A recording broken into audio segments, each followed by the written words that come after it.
Hello అండి, అందరికీ నమస్తే. ఇవాళ మన ఛానల్లో గులాబ్ జామున్స్ చేద్దామండి. అది కూడా ఒక్క క్రాక్ కూడా లేకుండా ప్రతి గులాబ్ జామ్ రౌండ్గా పర్ఫెక్ట్గా లోపల వరకు జ్యూసీగా ఎలాగో చూద్దాం. ఈ టిప్స్ కానీ ఫాలో అయ్యారంటే ఎగ్జాక్ట్గా ఇలాగే వస్తుంది. సో ఇందుకోసంగా నేను ఒక ప్యాకెట్ గులాబ్ జామున్ మిక్స్ తీసుకున్నానండి. అది ఎగ్జాక్ట్గా ఒక బౌల్ వచ్చింది. ఏదైనా ఒక కప్ మెజర్మెంట్ తీసుకోండి. ఇది ఫస్ట్ ఏమైనా ఉండలు ఉన్నాయేమని బాగా మిక్స్ చేసుకోవాలి. తర్వాత కొంచెం కొంచెంగా వాటర్ వేసుకొని అస్సలు ప్రెషర్ ఇవ్వకుండా పైనే కలుపుకోవాలండి. మామూలుగా ఒక డో ప్రిపేర్ చేస్తున్నామంటే అస్సలు ప్రెషర్ ఇవ్వకూడదు. సో వీడియోలో చూపిస్తున్న విధంగా ఒక డోని ప్రిపేర్ చేసుకొని ఇది హాఫ్ అన్ అవర్ కంపల్సరీగా నానాలి. సో పక్కన పెట్టేసుకుందాం.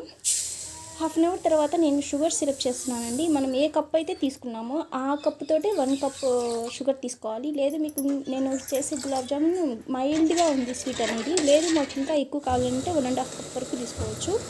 అందులో 1.5 కప్పు వాటర్ తీసుకొని బాగా మరిగించుకోవాలి. చక్కెర అనేది పూర్తిగా మళ్ళీ మనకు ఒక జిగురులాగా వస్తే సరిపోతుంది.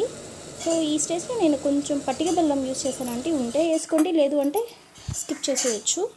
సో ఇప్పుడు హాఫ్ అన్ అవర్గా నానుతున్నటువంటి పిండిని కొంచెం కొంచెంగా తీసుకొని ఇప్పుడు బౌల్ చేసేటప్పుడు గట్టిగా ప్రెషర్ ఇస్తూ ఎక్కడ క్రాక్స్ లేకుండా బౌల్ చేసుకోవాలి. యాక్చువల్గా మనం గట్టిగా ప్రెషర్ ఇవ్వగానే రౌండ్ చేసామంటే అసలు క్రాక్ అనేది రాదు. ఎందుకంటే హాఫ్ అన్ అవర్ నుంచి అది బాగా నానుతుంది కాబట్టి. ఇప్పుడు ఆయిల్లో వేసుకున్న తర్వాత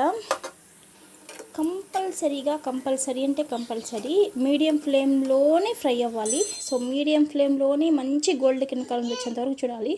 ఇక్కడ మీరు చూసినట్లయితే ఎంత పర్ఫెక్ట్గా ఉందో చూడండి, ఒక్కటి కూడా క్రాక్ రాలేదు. సో షుగర్ సిరప్లో వేసుకోవాలి. సో అది నానుతున్న లోపు ఇప్పుడు నెక్స్ట్ బ్యాచ్ ఇందులో వేసేసుకోవడమే. ఇది కూడా అంతే, మీడియం ఫ్లేమ్లో గోల్డ్ కలర్ రావాలి. ఇక్కడ ఒకటి ఏంటంటే టిప్, ఆల్రెడీ మనం ముందే వేసి పెట్టుకున్నవి తీసి పక్కన పెట్టుకోవాలండి. ఇప్పుడు మిగిలిన సిరప్లో ఇది వేసుకోవాలి. ఆల్రెడీ ఉంచి వేసామంటే ఫస్ట్వి బాగా పిలుస్తాయి కానీ ఇవి పిలవు.